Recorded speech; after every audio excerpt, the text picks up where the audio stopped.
This is Who That College Edition with your favorite host, Trill Quet.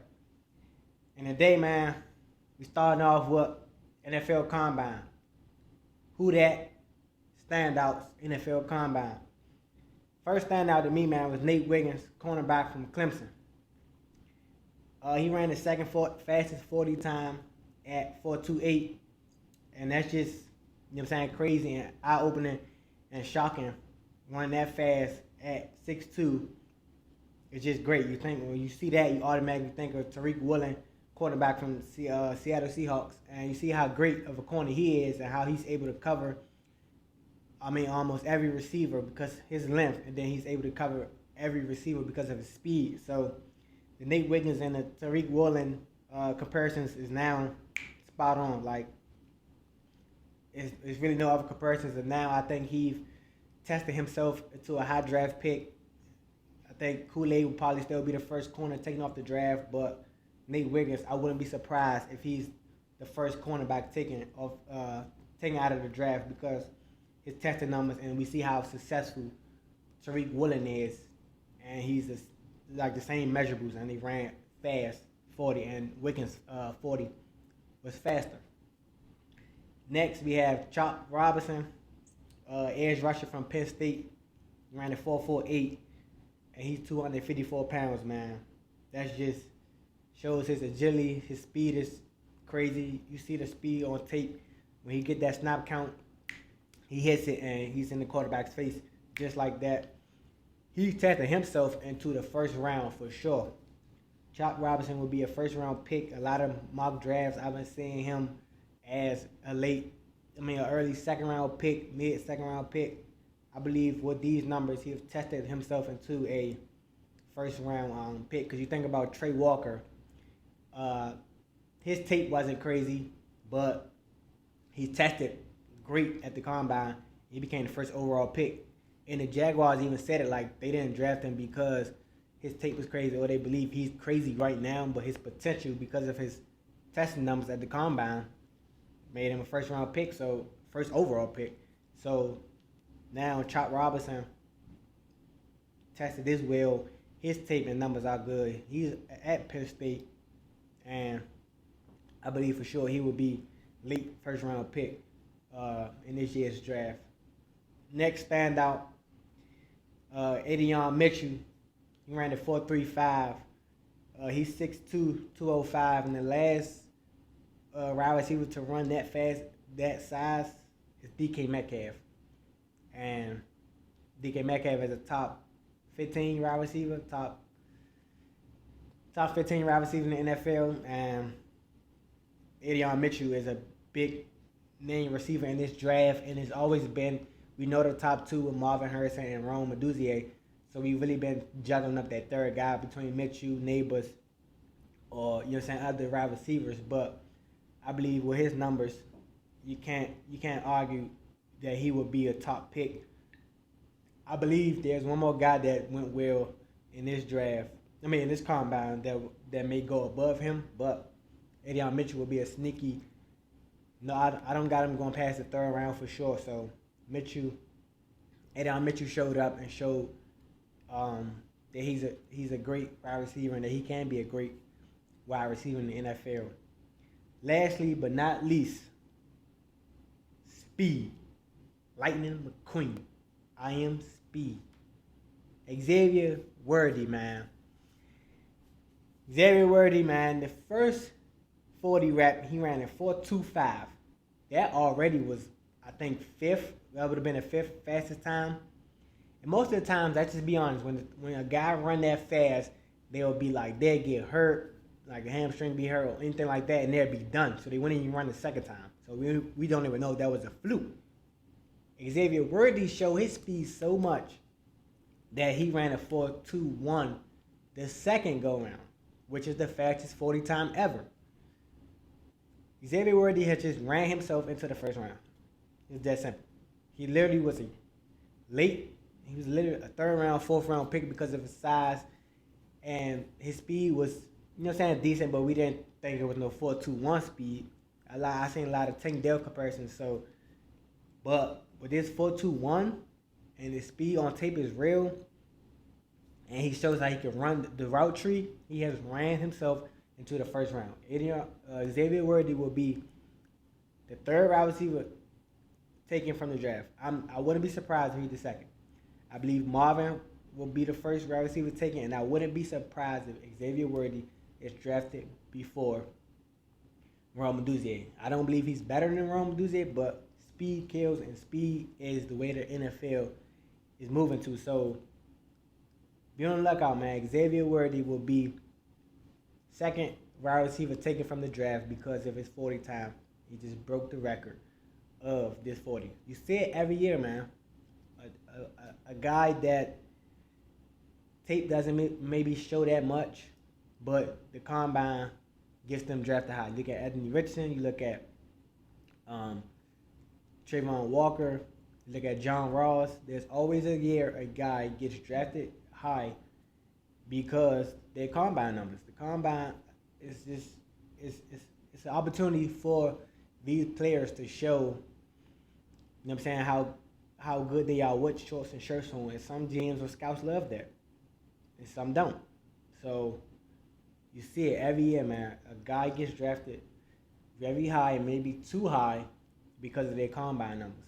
So I'm surprised on why Jaden Daniels and Kelly Williams don't test or do stuff at the combine, because I think it can only help them.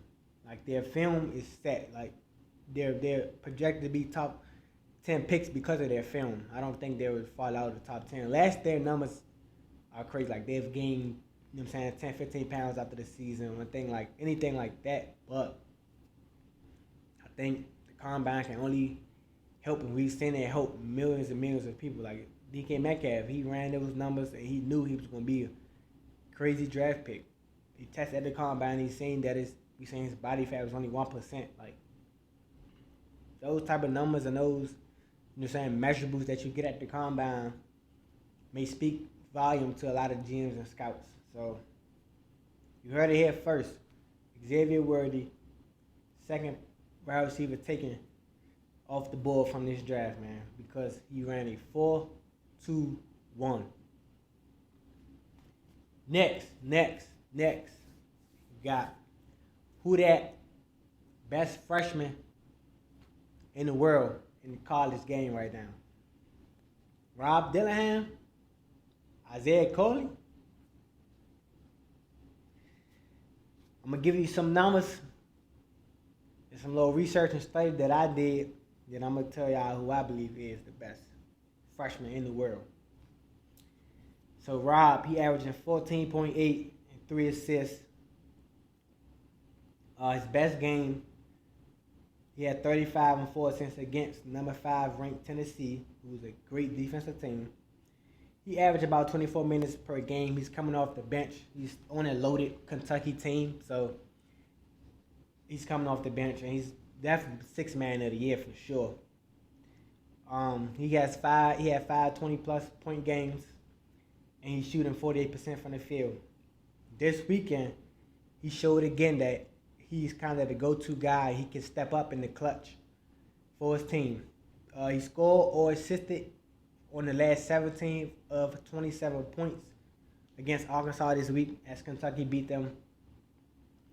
And he hit the game winner potentially against LSU a few weeks back, but LSU hit it, the last buzzer beater shot. But to go up one with about 4 seconds left, Rob Dillingham hit the fadeaway jumper. So him being able to show up in the clutch and show up for his team and be the go-to guy for his team, we've seen it so far this season, and that's a big reason why he's one of the best freshmen in the world. Next, we got Isaiah Coley from USC. He averaging 16 points, 4 assists. His best game was 31 points, 2 assists, shot 14 for 20, and that was against Washington this weekend. He averaging about 30 minutes per game. He's the number 1 option on this team. He had 5 20-plus point games this season, and he shoots 48% from the field. A lot of the numbers are the same. They both shoot 48% from the field. They both averaging They both got 520 plus point games. They both had great games for scoring 30 plus. Both assist the ball well, averaging around 15 points per game. So, man, the numbers are identical. So it's kind of a pick-me situation. I know a lot of people may say, like, DJ Wagner, saying, is Rob Dillingham even the best freshman on this team? Yes. Rob Dillingham is better than DJ Wagner. Like, I understand he starts, but he may fit better because, you know what I'm saying, it's a system. At the end of the day, it's not a one-on-one game. It's a 5-on-5. But Rob Dillingham is the best freshman on his team. Yes. But Rob or Isaiah, man. I'm leaning to Rob, man. I think Rob Dillingham is the best freshman in the world. Rob, when you watch him play, you see Tyrese Maxey, man. You see this kind of guy that's not the biggest guy out there, but he can get to his spots and he create for other teammates because the team fear him. Like, you know Rob is going to get his. Like, I seen that 35-point game against Tennessee, and I think he came out, he hit both 3 threes in the first half, and he was just hitting them. He had a few from deep range, and I think one was close to the line. But you see Rob, man, you see his skills and his talent and ability, I think it is a little above Kohler.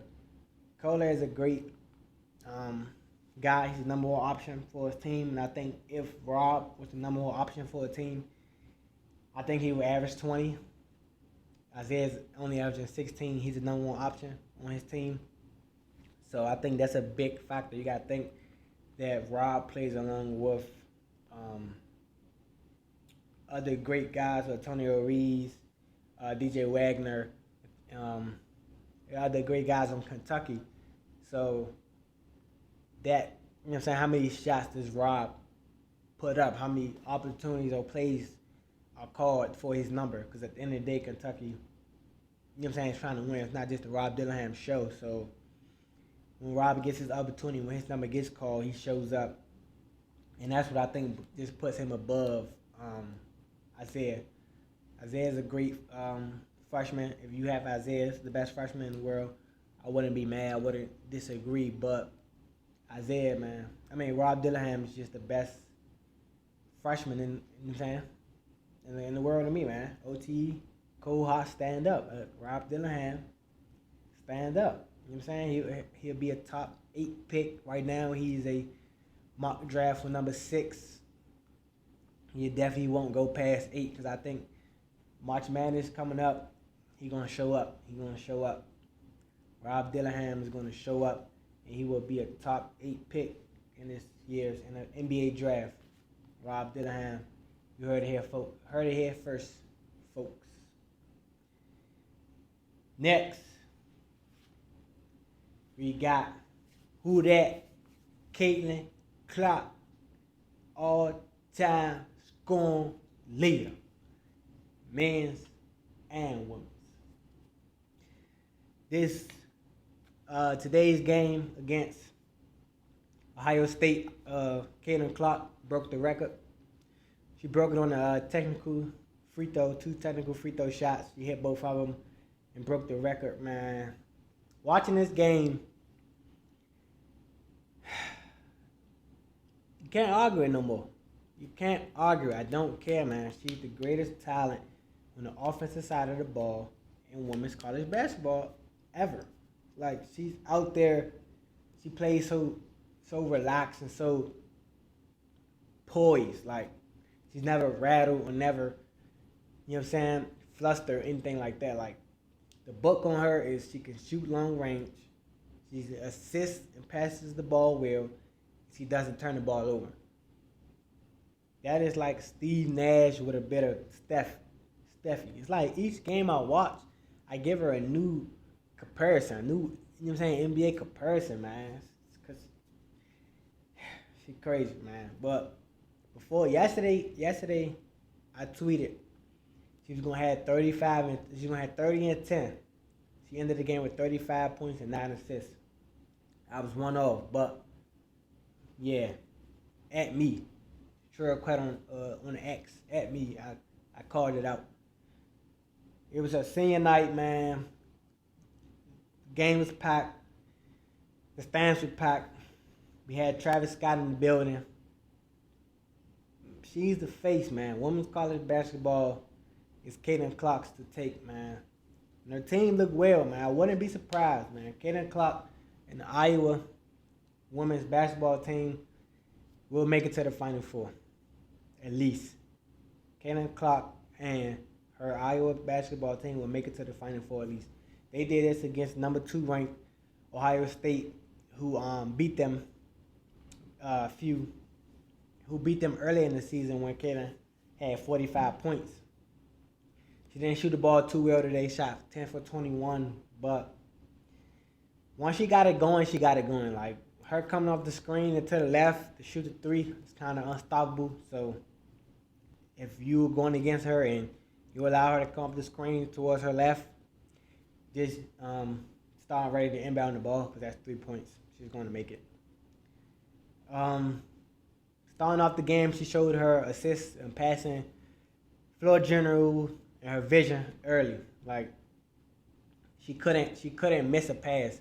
She's out there throwing bombs as Patrick Mahomes style, players going down, straight down the court. She's coming down, no look passes or straight right on the pocket and lay the ball up passes. So, I mean, it's just nothing. It's not even surprising or not. Like, I just like to watch her as a fan now. Like, she won a championship. Like I said, if Caitlin Clark gets her a championship, it's over. She's the greatest. She just needs one. But she broke Pistol P record, man, for Division I college basketball points all time. That was big. I believe she knew, you know what I'm saying, she kept track of the points because when she was 2 away, she shot a deep 3, though she missed, but that's just the awareness that she knew how many points she had to get to break it, and she wanted to break it. And I believe, you know what I'm saying, she's fine for wanting to break the record. Some people may think like she shouldn't be thinking about the record or she shouldn't be, you know what I'm saying, worried about that. But, man, they still doing well. They'll be in the Big Ten championship against Iowa State, most likely. And she had a great season, man. It's just seeing like that's a way to go out. It's seeing like break the record, scoring record, men's and women's. Couldn't draw it up any better than that, man. Caitlin, man, I'm here for you. A lot of people hating on you, but I'm here. And she has declared for the WNBA draft. So your number 1 pick will be Caitlin Clark.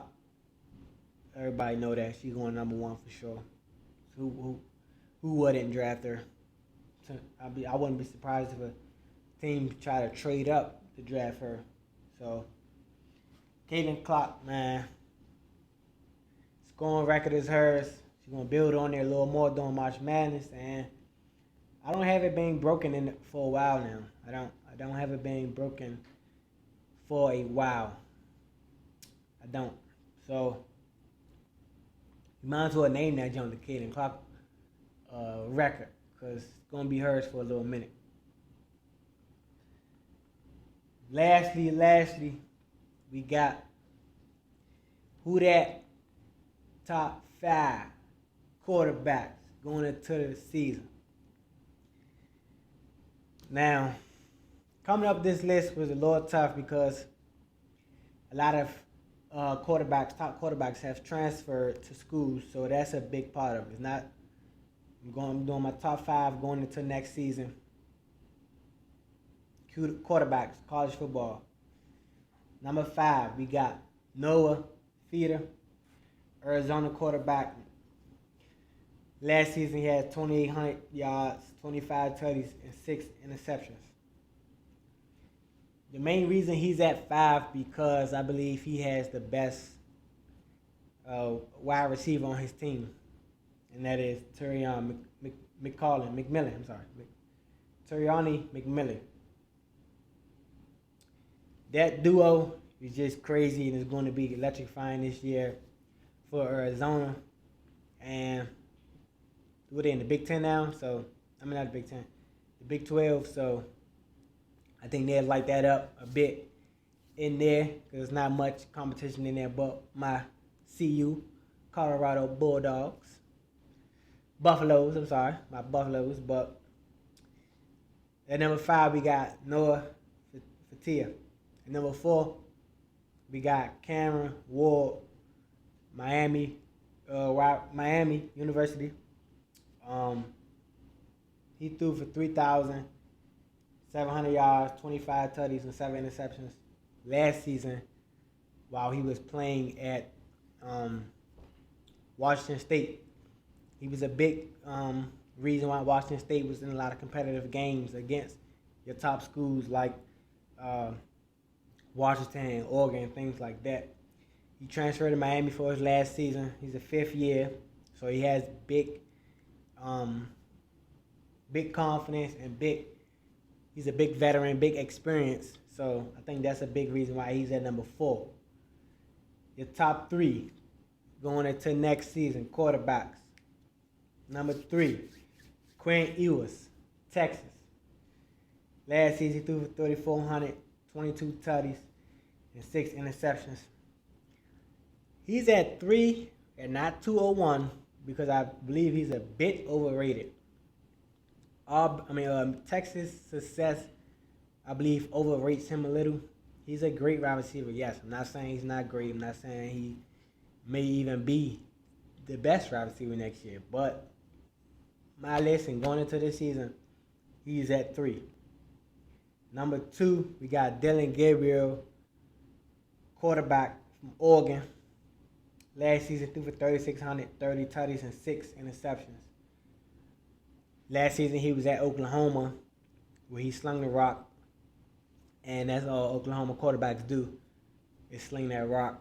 Now he's at Oregon with Dan Lanning in a great quarterback-friendly system, but your Justin Herbert, your Bo Nix, your Marcus Mariota. So Oregon has just produced quarterbacks, and I think Dylan Gabriel would just be another produced great quarterback that Oregon does.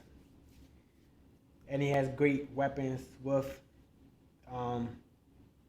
Ted Johnson's, the tight end coming back, Terrence Ferguson, and Tashawn Holden, who should have a big year this season.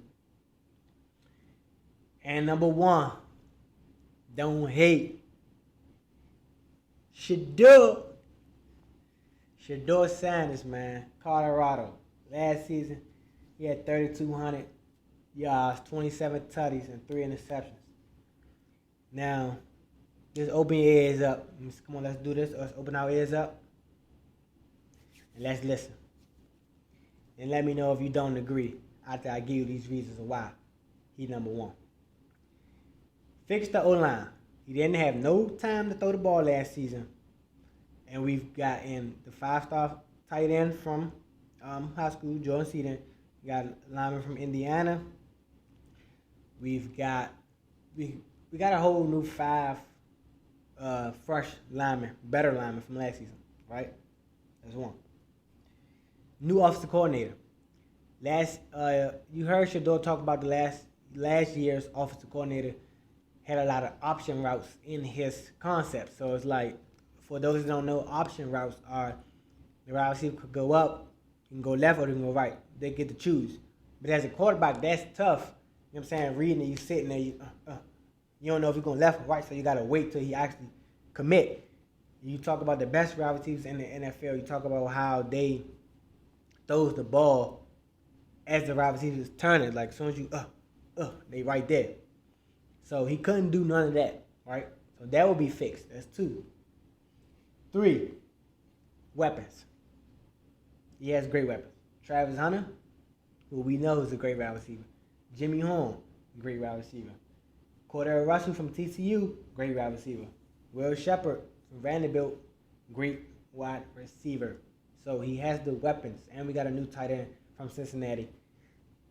Great weapons, man. The weapons is there. Them guys will get open. So, and Shedeur is just him, man. You seen his poise. You seen him come back in the clutch multiple games this last season. The biggest thing was he got sacked. Like, he didn't have no time. And the 3 interceptions just speaks how he's able to protect the ball. And we get not to mention we in the Big 12 this season, so we about to light that up. So Shedeur Sanders at 1, man.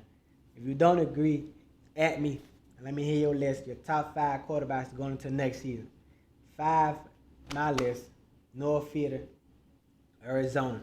4, Cam Ward, Miami. 3, Quinn Ewers, Texas. 2, Dylan Gabriel, Oregon. And 1, Shedeur Sanders, Colorado Buffaloes.